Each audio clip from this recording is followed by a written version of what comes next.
राम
तो दर्शकों देख सकते हैं हिंदी भाषी जनता परिषद इनका आज एक बहुत ही सुंदर आयोजन कोपर डोंबिवली के निकट और एक शिव मंदिर है, यहीं पर ये आयोजन हुआ था। और अनुष्ठान सबसे बड़ी बात यह है शिव चालीसा, सुंदरकांड और हनुमान चालीसा, और साथ में यहाँ पर जो पूजन और हवन स्पेशल रूप से मनाया जा रहा है। बहुत ही सुंदर और बहुत ही रमणीय। हमारे साथ हिंदी भाषी जनता परिषद के अध्यक्ष माननीय श्री विश्वनाथ दुबे जी उपस्थित हैं। इनसे जानेंगे ये जो आयोजन था ये किस उपलक्ष्य में था। आज श्रावण मास हम लोगों का शुरू हो गया है। जो चंद्र मास मानते हैं उनका श्रावण मास शुरू हो गया। सूर्य मास वालों का 14 तारीख से शुरू हो जाएगा। तो श्रावण महीने में, श्रावण के इस पवित्र महीने में भगवान शंकर की आराधना समस्त हिंदू समुदाय विभिन्न रूपों में करता है। हिंदी भाषी जनता परिषद कोपर गांव की शाखा के जो हमारे नवयुवक हैं, यहाँ की जो हमारी टीम है, वो पिछले साल से उनके मन में आया कि भाई श्रावण में भी कार्यक्रम किया जाए। उसी के निमित्त लोगों के हितार्थ, राष्ट्र के सुख और संपन्नता के लिए एक छोटा सा यह प्रयास है। इसमें 121 शिव चालीसा, 11 सुंदरकांड, 21 हनुमान चालीसा का पाठ किया गया।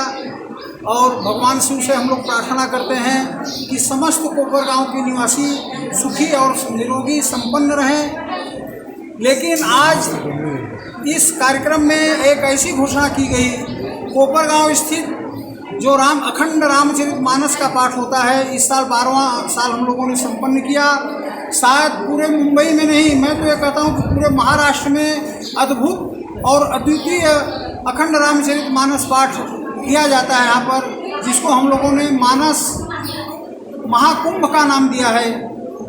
और उसी के रूपरेखा को देखते हुए, उसी के मार्ग से चलते हुए हम लोगों ने ये संकल्प लिया, यहाँ के कार्यकर्ताओं ने हमारे संकल्प लिया है कि अगले साल से श्रावण मास में जो यह कार्यक्रम किया जा रहा है, ये दूसरा साल है हमारा, तो इसको तो हम लोग अभी पारिवारिक रूप से ही मना रहे हैं। पारिवारिक मतलब हिंदी भाषी जनता परिषद के परिवार के रूप में मना रहे हैं। लेकिन अगले साल से इसको अगर समाज का, आप पत्रकार बंधुओं का, हमारे कार्यकर्ताओं का अगर सहयोग रहा तो इसको पूरे भव्य रूप से हम लोग मनाने का प्रयास करेंगे। और इन्हीं शब्दों के साथ सर्वे भवन्तु सुखिनः, सर्वे सन्तु निरामया, सर्वे भद्राणि पश्यन्तु, माँ काश्चित् दुर्भाग् भवेत्। संपूर्ण संसार के शुभ मंगल की मनोकामना करते हुए मैं अपने वाणी को विराम देते हुए जय हिंद जय भारत। देख सकते हैं दर्शकों, हिंदी भाषी जनता परिषद के अध्यक्ष जी का बयान बहुत ही बृहद। सर्वे भवन्तु सुखिनः, सर्वे सन्तु निरामया, एक ही उद्देश्य है, सब लोग सुखी रहें, सबसे बड़ी बात यह है। और हमारे साथ हैं युवा नेता शिवसेना के माननीय सागर दुबे जी। क्या सर कहना चाहेंगे आप, दो शब्द आप? हमारे वरिष्ठ ने तो बहुत कुछ बोला है, उनके सामने मुझे बोलने का कुछ राइट ही नहीं हुआ। तो सिर्फ ये कहूँगा, सावन महीने के सबको श्री महाराज जी की कृपा बनी रहे और हमेशा महादेव सब पे अपना कृपा बनाए रहे। यही मेरी हर हर महादेव। देख सकते हैं। और हमारे साथ हैं शशि दुबे जी। क्या कहना चाहेंगे सर, अपने ये परिषद आपका है, जो टीम है जिस तरीके से काम कर रही है, बहुत ही उम्दा और बहुत ही बेहतरीन, इस टीम को क्या संदेश देना चाहेंगे? हिंदी भाषी जनता परिषद के अध्यक्ष कृष्णा दुबे जी के मार्गदर्शन में हम हर वर्ष इस कार्यक्रम को बृहद रूप से और अच्छे ढंग से इस कार्यक्रम को करेंगे, जो सावन मास में हर साल रखा जाता है। दुबे जी के मार्गदर्शन में बड़े रूप से इसको करेंगे। थैंक यू सो मच, बहुत बहुत धन्यवाद आप। गणेश दुबे जी हैं, क्या कहना चाहेंगे सर? हिंदी भाषी जनता परिषद जब से स्थापना हुई है इस शहर में, तब से धार्मिक सामाजिक कार्य सदैव बनी रही है और सदैव इस तरह के कार्यक्रम कोपर गांव में रामायण का अखंड महाकुंभ जो होता है, वर्षों से हो रहा है। यह द्वितीय प्रयास है यहाँ का। अब अनवरत यह कार्यक्रम चलता रहेगा, होता रहेगा। समाज को एकजुट करने में हिंदी भाषी समाज के हमारे माननीय अध्यक्ष विश्वनाथ दुबे जी, माननीय श्री राम आश्रय मिश्रा जी, माननीय श्री बालीग्राम दुबे जी, इस तरह जो स्तंभ हैं, शख्सियत हैं शहर की हमारे, उनका सहयोग सदैव मिलता रहता है। और भगवान भोलेनाथ के इस प्रांगण में मैं उनके चरणों में प्रार्थना करता हूँ कि हमारा परिषद इसी तरह कार्यक्रम करता रहे। अभी आपने सुना होगा हमारे जो परिषद का एक सपना था, और विश्वनाथ दुबे जी ने आपको अभी बताया कि वह बहुत जल्द पूर्ण होने वाला है और इसी के लिए हम प्रयासरत हैं। हमारे हिंदी भाषी समाज के लिए यह अति आवश्यक था। बहुत सुंदर, बहुत बहुत धन्यवाद। Thank you sir.